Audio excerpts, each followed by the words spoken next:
Kia ora, welcome to Canterbury Live. I'm Andrea Allen. Thank you for joining me this Thursday, June 5th. Well, June 5th was a big year, 1985. Cyndi Lauper, can you remember that name? Well, she released today, Time After Time. And there she is at 30 years of age, looking gorgeous.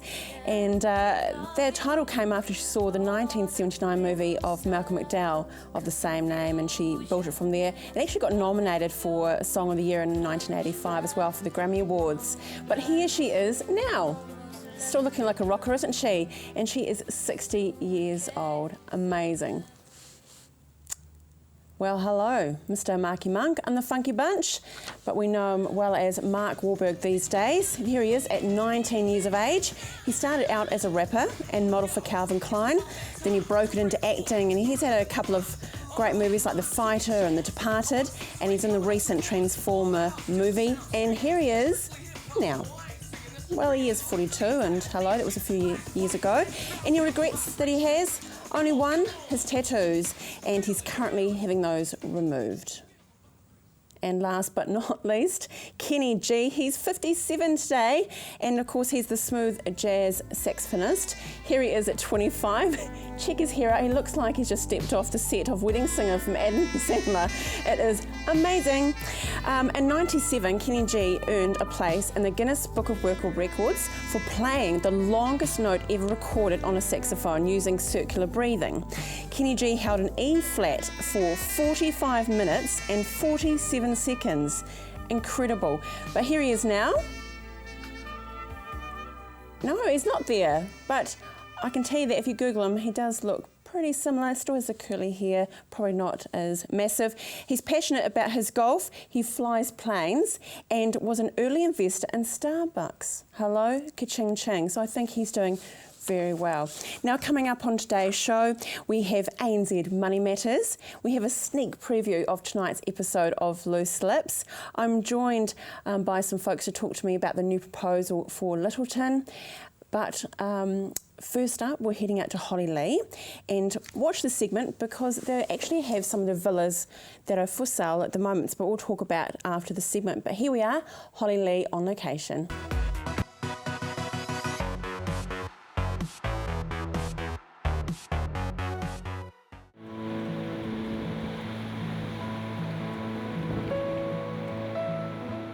Hollylee is an independently owned private retirement village where residents they purchase their apartment here under an occupancy right agreement, and they can live completely independently whilst at the same time being able to receive cares as they require.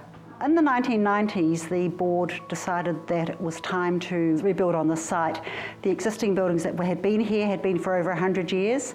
And at this stage it was time to modernise them and bring something up that would meet the needs of the 21st century. The building program commenced in 2006 and was completed by 2008. They did the building in 2 stages. So the first 11 apartments were occupied in 2007, and the rest of the building was available in 2008. Thankfully, it was well built before the earthquakes. Hollylee is a small village. We've only got 38 occupancy right agreement apartments. There are 19 2-bedroom apartments, 14 1-bedroom apartments, and 5 studio apartments. So there's a mix of apartments. They all have nice views, some over the front garden, some over the Waimari stream, which is at the back. The maximum number of people at the moment we would have living here would be 50. It's sitting in the heart of Fendleton on 3 acres of beautiful grounds. Residents purchase their apartment under an occupancy right agreement, and then they stay in that apartment right through basically to the end of their life, where they can receive input and support and cares as they require it. The village really very much focuses on maximising people's independence, a high level of security, respecting their privacy and dignity, but also allowing them to socialise and interact with others as they choose, as they wish, whilst they live in their own apartments and share these lovely common shared areas for activities. The morning room, the drawing room, activities room, the cafe. Other shared facilities we have is a cinema upstairs where we have movies on 2 to 3 times a week.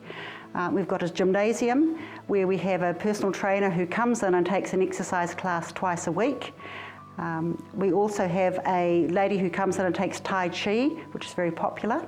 We've got a hairdressing salon, and where she's here once a week. That's always well supported. Plus we have facilities for a beautician to come in, a podiatrist, and of course we have a supporting doctor who provides the facilities here. People who live at Hollylee have made the choice in their retiring years that they would like to live in an environment where they can receive support at a time in their life when they require it. They also want to often live in a secure environment. So they come to Hollylee. They don't have to have been assessed at rest home level care. Half the residents that live here at present are completely independent. They come and go from Hollylee in their own cars, doing their own active involvement in the community.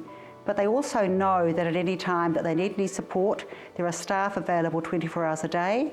We have a registered nurse on site 8 hours a day. And I think the big difference for them is that they know that once they come to Hollylee, they won't need to leave Hollylee no matter what their care needs are. Plus they will also be able to just stay living in their one home, their apartment that they've chosen and furnished to suit their own needs. Love showing people through Hollylee. I always say come for a no obligation look, because I think often the beauty, the graciousness of this building and the things that we can offer, the personalities of the wonderful staff that work here, you can't capture those in film or on a photo.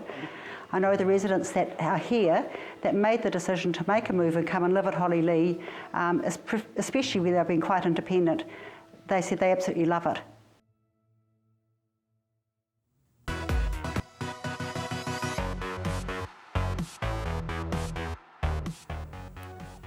Lovely. I just had the most amazing comment from our cameraman, Dave, was out there today, and he said walking through is like you're on a cruise ship like the Queen Mary. It is absolutely gorgeous. Now, if you want to be a part of that, there is actually villas available now to purchase, and all you need to simply do is contact Hollylee directly or go onto their website for more information. So brilliant, take them up on that. After the break, we find out about the Littleton Amphitheatre proposal.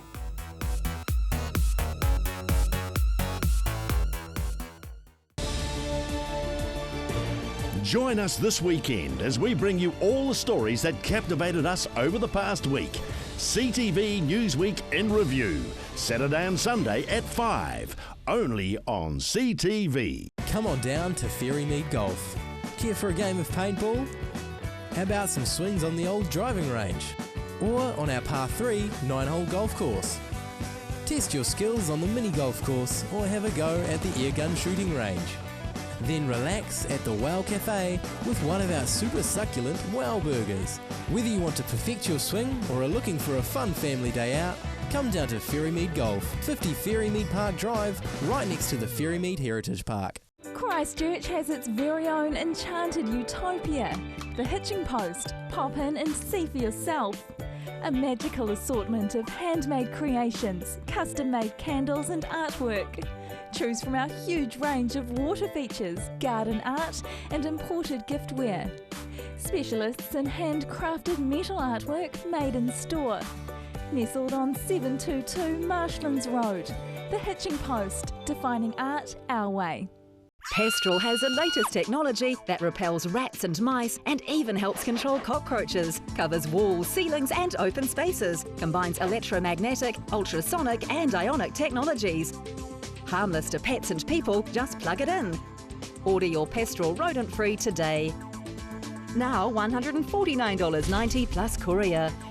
Order within 20 minutes and get it courier free. Call 0800 88 88 44 or go to pestral.co.nz. Hi, I'm Caitlin, the naturopath here at Staywell Pharmacy. Working with the pharmacist, I use herbal and nutritional medicine to recommend natural alternatives for your health. This can be to counteract any side effects of your medication, general health advice, or natural options for you and your family. I'm also available for consultations. So come in and see us at Staywell Pharmacy, 27 Shands Road, Hornby. Staywell Pharmacy, live well, stay well. Be watching CTV News first at 5 and you could win up to $5,000 every week with CTV's cash giveaways. For more information, visit our website and be watching CTV News first at 5.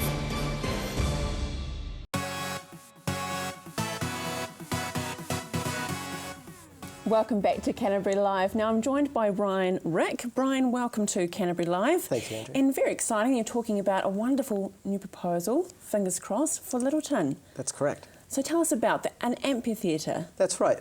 So currently we're looking at setting up an amphitheatre, an outdoor amphitheatre in the heart of Littleton, right on the corner of London Street and Oxford Street. There is a large piece of land, about 1,000 square metres, that is left vacant. There used to be the old Empire Hotel, historic landmark, and the pharmacy and a few other businesses that were there, and now it's just a hole in the ground surrounded by fences. So what we're trying to do is liven up the space and really highlight the arts and entertainment that Littleton is known for. So what inspired you to get behind the concept? Well, I've been dreaming of an outdoor venue for a long time. I have a background in theatre, and I've always really enjoyed outdoor theatre and outdoor events. And I just don't see many of them around. I know the Pallet Pavilion was very successful, so it's playing on that concept.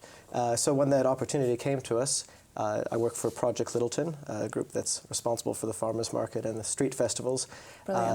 This opportunity came up, and we have 2 years that we have access to the site, and it seemed like a perfect opportunity. Yeah, absolutely. And have a lot of people come on board with you that are, your enthusiasm's bound over to them as well? Or? Yeah, definitely. I talk about it a lot for the last few months, and it's drawn in quite a lot of support. So obviously there's a lot of people in the community that are keen to see it. We're active on Facebook, and we just did a successful Pledge Me campaign, raised $2,000 for our resource consenting fees. So there's obviously support out there, and a lot of business and industry we've been approaching for some in-kind support. So we've gotten lots of help in that department as well, and we hope to have more going forward. So the location, you hope to get it erected, you're looking for public funding, or how is it going to work? It's going to be a mixed funding. So we've put in an application to the Transitional Projects Fund through the CCC. We're talking to Creative NZ, and we're also going for private funding as well, and looking for a lot of in-kind support. The more we can draw the community and the businesses that are around, I think the more successful the project will be. Well, let's talk about the businesses that are there. How are they feeling about the project? I think a lot of them are very excited. Something that is really missing since the earthquakes is the foot traffic, and just there are businesses that are operating but struggling to get the numbers that we had before the earthquakes. And so we feel like this is a major opportunity to bring lots of visitors through. We're talking to some of the major festivals, the Body Festival, the Buskers Festival, having cinema festivals, music festivals, theatre. So really offering a mixed program, especially over the summer months, that will bring lots of visitors to Littleton. Okay, so we have the magic wand. Yes. So when do you hope that it can actually come to fruition? Yeah, well, it'll probably happen in 2 stages. Initially, we're looking to fill in the space, landscape it, provide the physical structure for an amphitheatre, and so that it can start being used. And we hope to do that before spring, so in probably August, September. Ideally, poof, in November, December, we have a full structure on the site, and we can start having events running for the next 2 summers. And of course, Littleton is not just used by the local community, the wider community use it as well. What can we do to actually support the cause? Well, hop on Facebook is a first way to just get involved and get to know what's going on. The more likes we have there, the more we feel the support. There'll probably be some more Pledge Me campaigns as we approach some other kind of funding milestones that we need to reach, and contact us. We're really interested in people's, we've had architecture students, we've had our marketing person came on through just putting a call out. So anybody who this resonates with should really come forward and offer whatever skills or services they could provide. And will that be through Facebook we contact you? That's probably the best way. Yeah, that's usually how. What's the obvious roadblock you're going to find of making this project happen? Well, it's often going to be money, and we certainly designed the project around not having all of the money in order for it to be successful. So that's why having phase 1, where we can have the area landscaped and accessible to the community, that would be a great milestone. And so even if we just got that far, it would serve a really vital function. But the more that we get, the more we can do. And is there any immediate resources that you could benefit from, rather than, say, just monetary, that people could actually donate? Yeah, well, there's certainly the in-kind support with, we're actually looking to build the stage structure out of shipping containers. So there's steel work to be done. There's lots of different landscaping features inside the structure, ropes and trees and hedges and things that we look to bring in. Yeah. Finally, basically just get on Facebook. If you've got something to give, then exactly. give. Yeah. Thanks, Brian. Look forward to seeing how it progresses over the next few months and year. No problem at all. Stay with us after the break. We get a sneak preview of Loose Lips.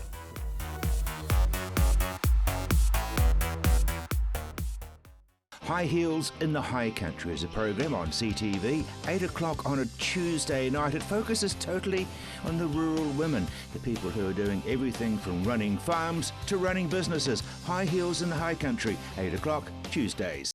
Come in and meet the locals at the Bush Inn Centre.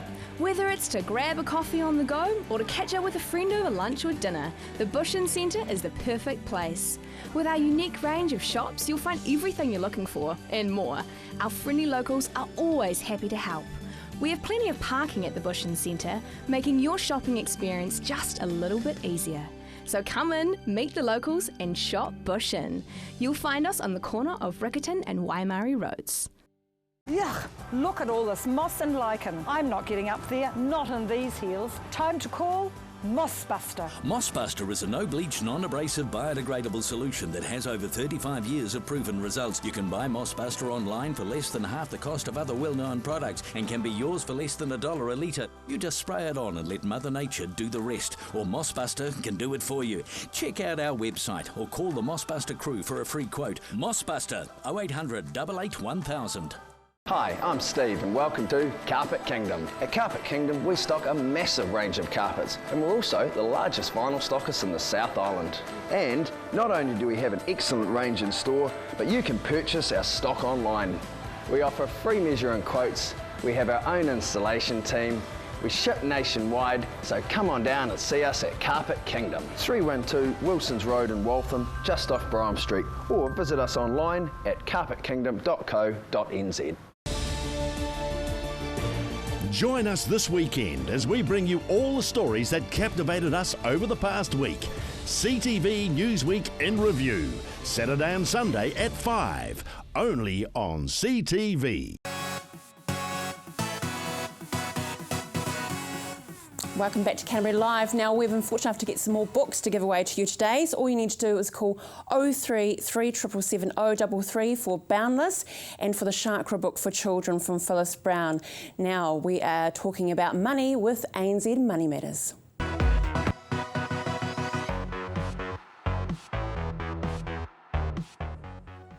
Hello and welcome to Money Matters. Today I've got Rodney King with me. Rodney is the General Manager at Retail and Business Banking for the ANZ Southern Region. Rodney, thanks for coming in today. Thanks, Tom. Rodney, I'd like to talk about business banking. Traditionally, New Zealanders have been, high incidence of business ownership, and there's a lot of entrepreneurship in this country, compared to other OECD countries. Families have a lot of money tied up in their businesses, and I guess as the baby boomers are turning 65, what is the bank doing to work with this group to help them through this position, position as they transition through to the next generation? Yeah, sure, Tom. Yeah, it is a really valid issue at the moment facing New Zealand. We do have an ageing population, and as business owners near retirement and are looking to exit their business, it's becoming an increasing challenge for them to find buyers with sufficient money to buy those businesses, especially as they become larger, and particularly in the farming industry at the moment. So the bank is working with our customers on this. It's a hot topic for us at the moment, and the key piece of advice we would give to those business owners looking to exit in the next 5 years is to engage with a group of professionals early, so their banker, their accountant, their professional advisors. And it is amazing how long it can take to properly prepare a business for sale, right down to the name of the business, to getting the financial accounts looking right and correct for a potential buyer.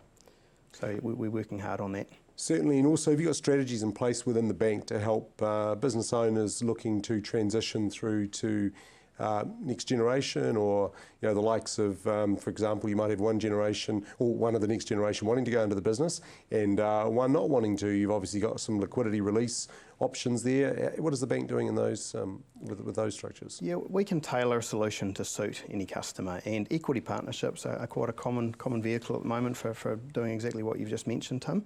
And again, I think it just comes down to customers and business owners engaging early with their bank and looking for the right option for them. And there's a number of different instruments that can be used to achieve the outcome. Certainly.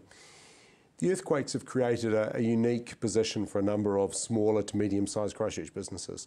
I mean, probably 3 years ago, some businesses and some industries, couldn't have perceived the amount of business coming down the tube to them.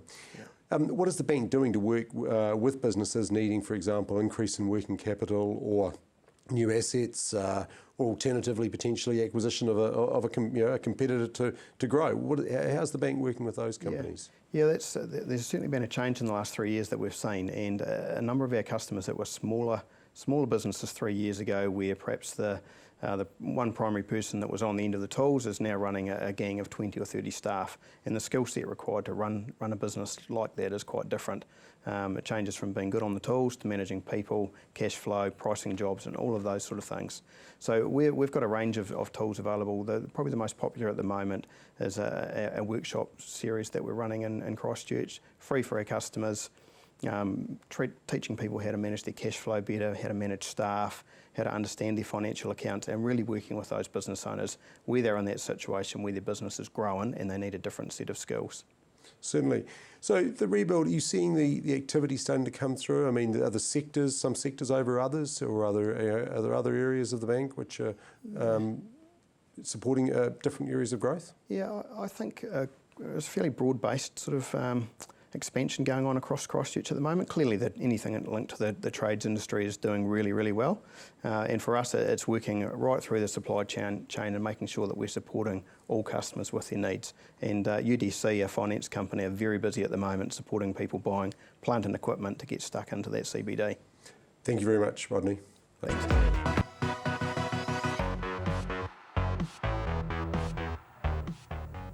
So make sure you head into the ANZ and ask for information. They're a great, great team. Well, thank you so much for joining me today on Canterbury Live. Coming up on tomorrow's show, it's a school theme. We're out at Kirkwood and at Hornby High and talking about speeding around schools. Now check out Loose Lips for tonight. See you tomorrow.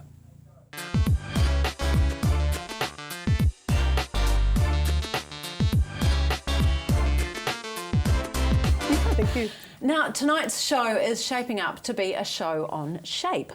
So I would like to kick off tonight with the shock headline that's been going around the world media that 30% of the world is obese.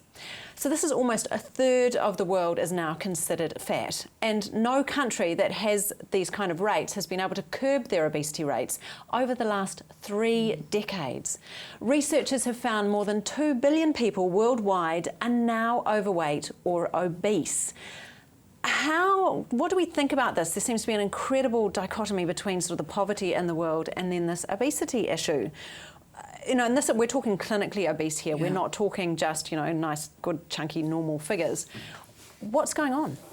Coca-Cola is cheaper than milk. Mm-hmm. Really? Cheaper than water. Yes, yeah. It is. And that's the thing, fast food is such a fallacy because there are no calories in it. It heightens the palate, and it just makes you put on weight.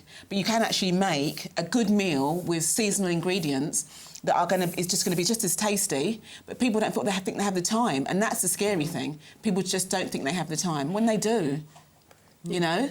Does it come down to big business as well? I mean, this is something where, we have massive corporations, we're all making probably... money. Yeah, and we're all probably thinking of the US here in particular. Well, marketing is huge, right from the children's television shows in the morning, and they're watching their programs at 8 o'clock in the morning, they're exposed to all these fast foods, McDonald's and... Yes.